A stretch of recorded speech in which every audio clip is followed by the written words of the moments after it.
ജമ്മു കാശ്മീരിലെ പഹൽഗാമിൽ നടന്ന ഭീകരാക്രമണവുമായി ബന്ധപ്പെട്ട് കൂടുതൽ വിവരങ്ങൾ പുറത്തുവിട്ട് ദേശീയ അന്വേഷണ ഏജൻസി. ഭീകരാക്രമണത്തിന് പഹൽഗാം മേഖല ഭീകരർ തെരഞ്ഞെടുക്കുവാനുള്ള കാരണങ്ങളടക്കമുള്ള വിവരങ്ങളാണ് NIA ഇപ്പോൾ പുറത്തുവിട്ടിരിക്കുന്നത്. വിനോദസഞ്ചാരികളുടെ വൻ തിരക്കുള്ളതും എന്നാൽ സുരക്ഷാ സേനയുടെ വിന്യാസം താരതമ്യേന കുറവുള്ളതുമായ മേഖലയായതിനാലാണ് പഹൽഗാമിനെ ആക്രമണത്തിനായി ഭീകരർ തെരഞ്ഞെടുത്തതെന്നാണ് NIAയുടെ കണ്ടെത്തൽ.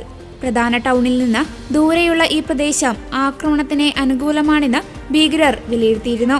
3 ഭീകരരാണ് പഹൽഗാമിൽ വിനോദസഞ്ചാരികൾക്ക് നേരെ വെടിവെച്ചതെന്നും NIA വിവരിച്ചിട്ടുണ്ട്. വിനോദസഞ്ചാരികൾക്ക് നേരെ ഭീകരർ വെടിയുതിർത്ത ഈ ആക്രമണം മേഖലയിലെ സുരക്ഷാ വീഴ്ചകൾ വെളിവാക്കുന്നതായും NIA റിപ്പോർട്ടിൽ ചൂണ്ടിക്കാട്ടിയിട്ടുണ്ട്. 2025 ഏപ്രിൽ 22-ന് ജമ്മു കശ്മീരിലെ പഹൽഗാമിൽ വിനോദസഞ്ചാരികൾക്ക് നേരെ നടന്ന പഹൽഗാം ഭീകരാക്രമണം രാജ്യത്തെ നടുക്കുന്നതായിരുന്നു. ഈ ആക്രമണത്തിൽ 26 പേർ കൊല്ലപ്പെടുകയും നിരവധി പേർക്ക് പരിക്കേൽക്കുകയും ചെയ്തു.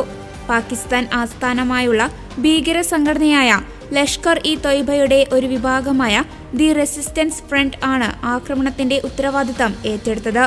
പഹൽഗാമിലെ ബൈസാരൻ പുൽമേടുകളിൽ നിന്ന് പാഞ്ഞെത്തി ഭീകരർ വിനോദസഞ്ചാരികൾക്ക് നേരെ വെടിയുതിർക്കുകയായിരുന്നു. മതം ചോദിച്ചുള്ള ആക്രമണമായിരുന്നു നടന്നതെന്ന് കൊല്ലപ്പെട്ടവരുടെ ബന്ധുക്കൾ വ്യക്തമാക്കി. പാകിസ്ഥാൻ കേന്ദ്രീകരിച്ചുള്ള ഭീകര സംഘടനകളാണ് ആക്രമണത്തിന് പിന്നിലെന്ന് വ്യക്തമായതോടെ പഹൽഗാം ഭീകരാക്രമണത്തിന് ഇന്ത്യ ശക്തമായ തിരിച്ചടിയാണ് നൽകിയത്. ഓപ്പറേഷൻ സിന്ദൂർ എന്ന് പേരിട്ട തിരിച്ചടി പാകിസ്ഥാനിൽ കടന്ന് ഭീകര കേന്ദ്രങ്ങളടക്കം തകർത്താണ് ഇന്ത്യ അവസാനിപ്പിച്ചത്. ഓപ്പറേഷൻ സിന്ദൂറിലൂടെ പഹൽഗാം ഭീകരാക്രമണത്തിന് ഇന്ത്യ ശക്തമായ തിരിച്ചടിയാണ് പാകിസ്ഥാന് നൽകിയത്. പ്രധാനമന്ത്രി നരേന്ദ്രമോദി സ്വാതന്ത്ര്യദിന പ്രസംഗത്തിലടക്കം ഇക്കാര്യം എടുത്തു പറഞ്ഞിരുന്നു. നമ്മുടെ സൈനികർ തീവ്രവാദികൾക്ക് നല്ല മറുപടി നൽകി. അവരെ പിന്തുണയ്ക്കുന്നവർക്കും തക്ക ശിക്ഷ കൊടുത്തു. മതം ചോദിച്ച് തീവ്രവാദികൾ നിഷ്കളങ്കരായ സഞ്ചാരികളെ വകവരുത്തുകയായിരുന്നു. സൈന്യത്തിന് സർക്കാർ പൂർണ്ണ സ്വാതന്ത്ര്യം നൽകി.